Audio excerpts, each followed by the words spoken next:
അസ്സലാമു അലൈക്കും. നല്ലൊരു വെജിറ്റബിൾ കുറുമൻ്റെ റെസിപ്പി ആയിട്ടാണ് വന്നിട്ടുള്ളത്. ആദ്യം തന്നെ നമുക്ക് കോളിഫ്ലവർ ഒന്ന് വേവിച്ച് മാറ്റി വെക്കാം. ഇനി ഒരു പാനിലേക്ക് ഓയിൽ ഒഴിച്ചിട്ട് പട്ട ഗ്രാമ്പും കൂടെ ഒന്ന് ഫ്രൈ ചെയ്തെടുക്കാം. അതിലേക്ക് ഒനിയൻ ഇട്ട് കൊടുത്തിട്ടൊന്ന് വഴറ്റി കൊടുക്കാം.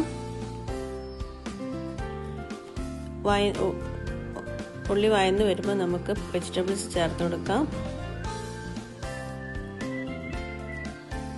ഇനി തേങ്ങയുടെ രണ്ടാം പാലാണ് നമുക്ക് വേണ്ടത്. തേങ്ങയുടെ രണ്ടാം പാലും കൂടെ ഇട്ട് കൊടുത്തിട്ട് അതിലേക്ക് ഉപ്പും മഞ്ഞൾപ്പൊടിയും കൂടെ ആഡാക്കി കൊടുക്കാം.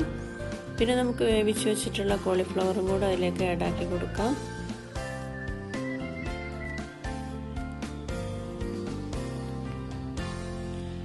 പിന്നെ ഇഞ്ചി വെളുത്തുള്ളി പേസ്റ്റും കുരുമുളക് പൊടിയും കൂടെ ഇട്ട് കൊടുക്കാം. ഇത് ആദ്യം ഇടാൻ വേണ്ടി മറന്നുപോയതാണ്.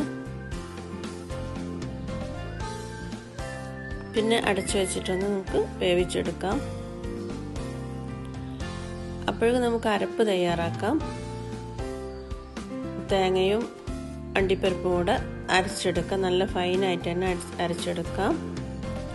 ഇപ്പോൾ നമ്മുടെ വെജിറ്റബിൾസ് ഒക്കെ നന്നായിട്ട് വെന്ത് വന്നിട്ടുണ്ട്. നമുക്കിതിലേക്ക് അരപ്പ് ചേർക്കാം.